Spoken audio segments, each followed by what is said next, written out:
Every whisper of wind through an old forest, in the still surface of a moonlit river, in the lonely glow of a lantern at dusk, it feels like something is watching from just beyond the edge of sight. In Japan, that feeling has a name. Here, the world is crowded with unseen beings, spirits born from nature, fear, and wonder. They are the yokai, shapeshifters, ghosts, demons, and guardians that sit halfway between our reality and the world of the unseen. Tonight, on Myth of the Blood Moon, we step into that twilight space. If you want more deep dives into creatures like these, tap like now. It helps this story reach other night wanderers like you. The fox with 9 tails, Kitsune. Among all Japanese shapeshifters, none is more iconic than the Kitsune, the fox spirit. At first glance, it's just a fox. But the longer it lives, the more its spiritual power grows, and that power is counted in tails. A simple fox may be ordinary. A centuries-old fox may have several tails. The most ancient, wise, and dangerous Kitsune possess 9 tails, glowing with near-divine energy. Kitsune are masters of transformation. They can become a beautiful woman,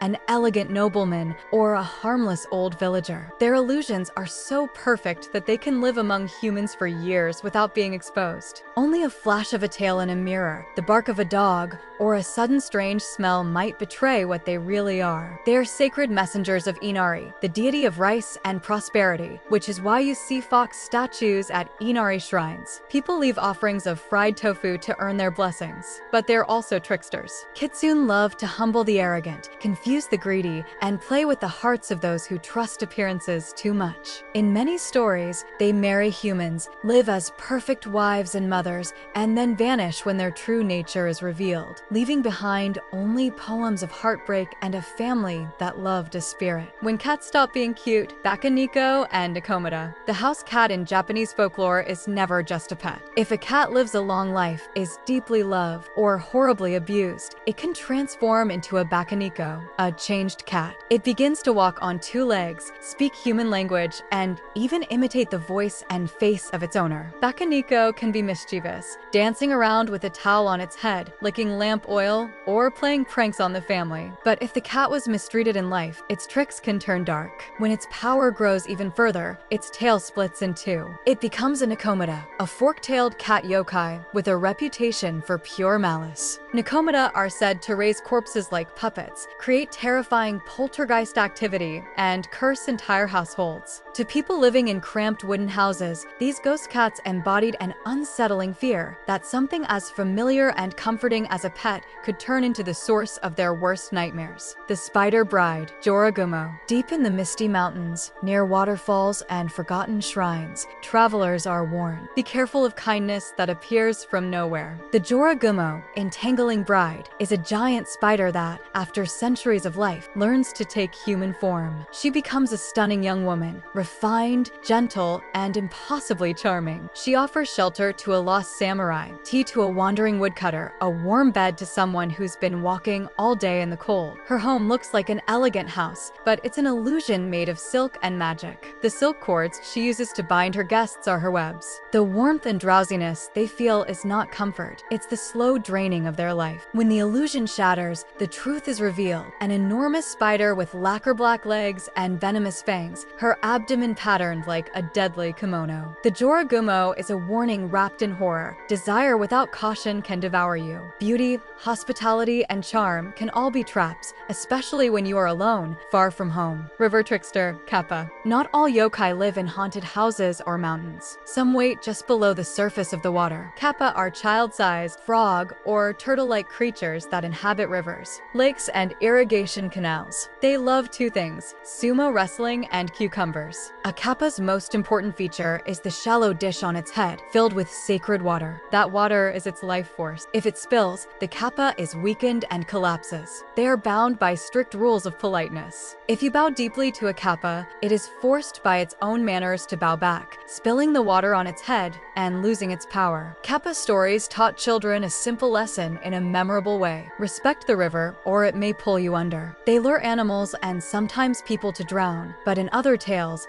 a defeated or grateful Kappa becomes a skilled healer, teaching bone setting and medicine to humans who showed it mercy. Just like water itself, Kappa are both life-giving and deadly. If you're still watching and you like these kinds of dark, mythic stories, this is your sign. Pause for a second, hit like, and subscribe to Myth of the Blood Moon so you don't lose this rabbit hole. Winter's beautiful killer, Yuki-onna. In the dead of winter, when the mountains are buried under snow and the air cuts like glass, people tell stories of Yuki-onna, the snow woman. She is described as impossibly beautiful, long black hair, white kimono, pale skin that almost glows in the storm. She leaves no footprints. Her breath can freeze a person solid. She appears in blizzards, on lonely roads, or even inside mountain huts, carried in on a gust of icy wind. Sometimes she kills without mercy. Sometimes she judges, sparing those who are kind, honest, or desperate, and punishing the cruel or selfish. In one famous tale, she kills an old woodcutter, but spares the younger one on the condition that he never speaks of her. Years later, he breaks his promise and realizes too late that his gentle wife is the snow spirit in human form. She spares him only for the sake of their sleeping children, then dissolves into mist and returns to the storm. Yuki-onna is winter itself, beautiful, silent, and absolutely merciless if you treat it lightly. The restless dead, Yūrei, and a modern urban legend. While many yokai come from nature, others are born directly from human emotion. The most classic Japanese ghost is the Yūrei, a human spirit that died with extreme grief, rage, or unfinished business. They wear white burial robes, have long black hair, and often appear without feet, drifting just above the ground. They're tied to a place, a person, or a broken promise. Until that bond is resolved, they cannot let go. Their stories became the backbone of Japanese ghost theater and, later, modern J-horror. The pale woman with long, wet hair slowly approaching from the dark. You've seen her echoes in films like The Ring and The Grudge. But not all famous ghosts are centuries old. One of the most chilling modern legends is 𝑘𝒆𝒄𝒐𝒎𝒆, the slit-mouthed woman. She appears in a coat and surgical mask and asks, "Am I beautiful?" Say no, and she kills you. Say yes, and she pulls down the mask to reveal her mouth cut from ear to ear, then asks again. Straight answers trap you. Only confusion, misdirection, or quick thinking can save you. This story spread through schoolyards and news reports in the late 20th century, turning a simple walk home into a test of instinct and fear. It shows that yokai never really disappeared. The forms just evolved with modern anxieties. A spirit of hope, 𝘴𝘵𝑏𝑒. Though not every supernatural being brings terror. The 𝘴𝘵𝑏𝑒 is a strange sea creature with scales, long hair, and 3 fin-like legs. It is said to rise from the ocean shining with light to deliver a prophecy, good harvests, followed by a serious epidemic, and one instruction: draw my image and share it with the people. The power of 𝘴𝘵𝑏𝑒 is symbolic. By spreading its image, people turn fear into a shared act of protection and hope. During real epidemics in Japan, and even in recent years, its picture has circulated again as a kind of folkloric charm. 𝘴𝘵𝑏𝑒 reminds us that stories are not only about fear. They can also help communities feel less alone when the world becomes uncertain and dangerous. Japanese yokai are more than just monsters. Their stories given teeth and claws, fur and silk, snow and shadow. They explain why rivers demand respect, why winter must be feared, why love and grief can outlive the body, and why even a playful fox or a house cat might hide something far older and stranger than we expect. So next time you walk through a dark hallway, hear an echo in the forest, or see a light flicker for no reason, remember, in Japan, people might say a yokai just passed by. If this journey into Japanese folklore pulled you a little closer to the shadows, don't let it be the last one. Like this video, subscribe to Myth of the Blood Moon, and ring the bell so you don't miss our next descent into the myths and monsters of the night. Sleep well, if you can.